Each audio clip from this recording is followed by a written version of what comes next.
All right, folks, the next part of our kettlebell swing progression is the kettlebell hike. So the kettlebell hike is the bottom of your kettlebell swing, and that is the part of the swing where a lot of strength and flexibility is earned. And I love that word earned because you definitely earn it the more you learn and start to progress your kettlebell ability. So the bottom of the kettlebell swing, very, very important. It's where most of the work is done. And I believe that when you have a good deadlift, that the next three movements will be very, very easy to start to put together in your brain. So the kettlebell hike, that's our next part.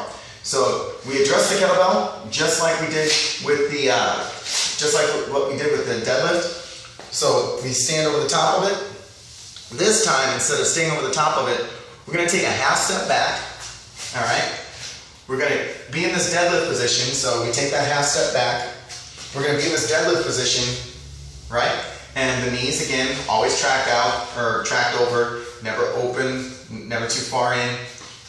Get a good balance. Center of gravity is very, very important with kettlebell. In fact, that's why the kettlebell is a different tool than just the dumbbell, because when you do this stuff with a dumbbell, the two parts of the dumbbell, or the two heavy parts of the dumbbell, are both the same size, which one side that you're holding will keep the center of gravity in where you're trying to hold it. The kettlebell is always going away from your center of gravity, so you always have to hold the kettlebell in.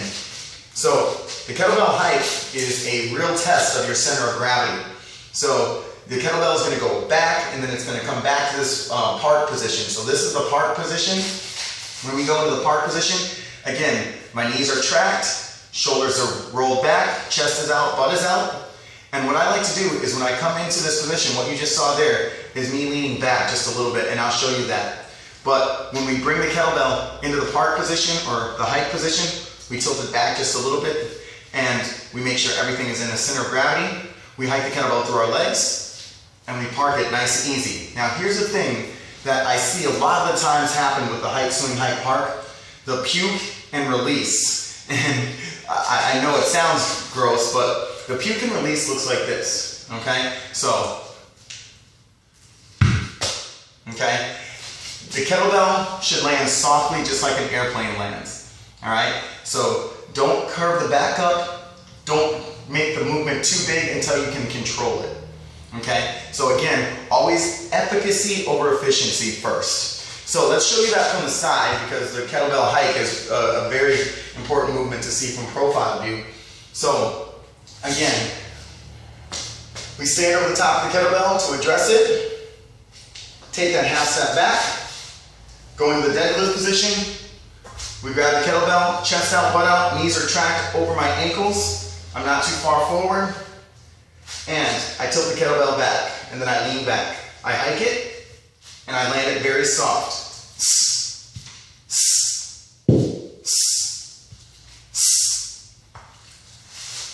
And that's the kettlebell hike. Now, let's go into the hike and then the swing. The swing is where the kettlebell movement actually starts to happen, or the kettlebell swing starts to happen. The hike position, and then slinging it up into that swing position. Now, the swing position is really, really huge because the kettlebell is actually weightless. And the explosion out of the hike position is what's going to get the kettlebell its height.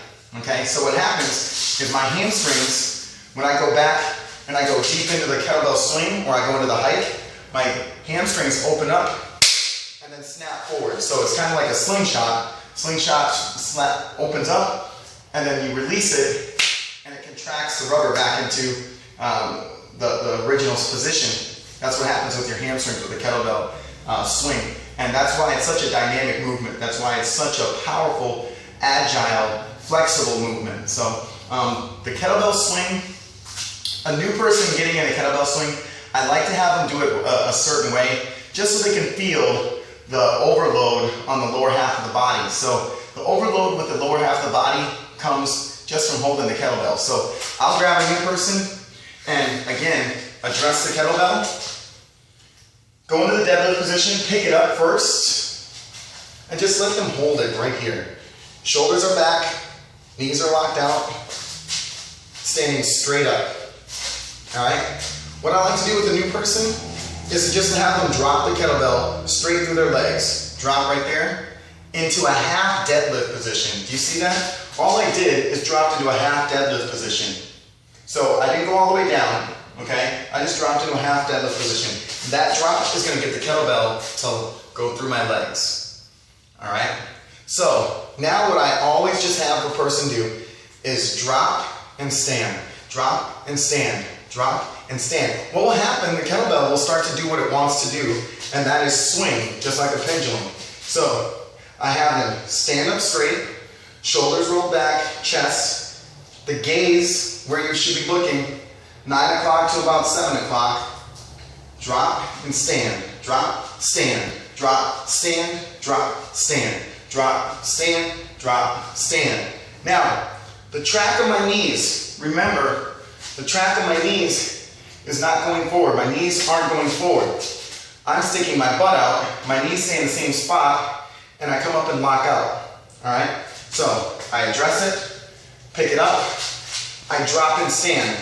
I'm going to show you as I progress to get the kettlebell height higher. The higher the kettlebell height, the more intense you'll make the swing.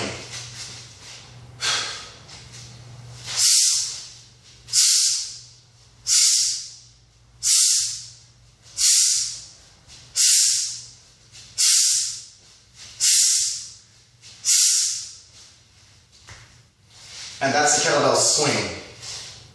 Now, the height swing, height park is a very dynamic movement that takes the kettlebell swing to the next level. It puts everything that we just put together all in one movement. It's a complex. So we hike it, we swing it, hike it, and park it. The way I like to teach that to people is by no kettlebell and just learning the movement first. So don't touch the kettlebell. Well, you can touch it, but you're not actually going to move it. I address it. Take that half step back, go into my deadlift, I touch it. What I'm going to do is do what I just did with the last 3 movements, or the last 2 movements. I hike it, I swing it, and then I hike it and park it. I do it nice and easy. Hike it, swing it, hike it, park it. Hike it, swing it, hike it, park it. Hike it, swing it, hike it, park it. When you get that movement, then you're going to take the kettlebell and do it very small. Do it very, very small until you understand and you can feel the movement. Start with a light weight that you control. Again, efficacy over efficiency first. All right? Once you got the movement and you own it, then you can go into bigger weight. So let's go into the hike, swing, hike, park, and just show you what you should be looking for. So hike, swing, hike, park. I address it. I come back, go into the deadlift. I grab the kettlebell, shoulders are back, chest is out, butt is out, my knees are tracked over my ankles. I tilt the kettlebell back, I lean back just a little bit. Do you see that? I hike it, swing it, hike it, park it. Hike it, swing it, hike it, park it. Listen to the breath.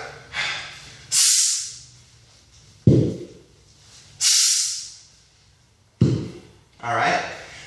That's a hike, swing, hike, park. Now, again, when you're watching kettlebell swings, make sure knees are tracked over ankles, knees are tracked over ankles, chest is out, butt is out, and shoulders are always rolled back into the sockets. The vision, and I go more than the vision, I go just the nose. The nose should be looking out at 9 o'clock to about 7 o'clock to keep the neck neutral. All right, so when we're taking the kettlebell swing progression, all right, it takes some practice. Start with the deadlift, go next to the hike, go to small swings, and then hike, swing, hike, park. Once you got it with a single kettlebell, what I'd love you to do is go with a little bit heavier kettlebell, and then you start doing it with double kettlebells. Start with 215s, 230s, or 225s, 230s, 235s.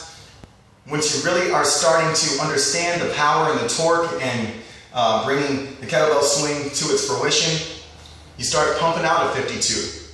And you start taking it to the next level and really using what the kettlebell is for and developing power, agility, strength, balance, explosion. That's what I love about kettlebell. So folks, I hope this has been helpful, and I hope that you start using kettlebells as one of your mainstay training tools, because it is one tool, can be used anywhere, at any time, and it can do almost anything. Folks, Craig Smith, and I want to thank you for joining me. Have a great day.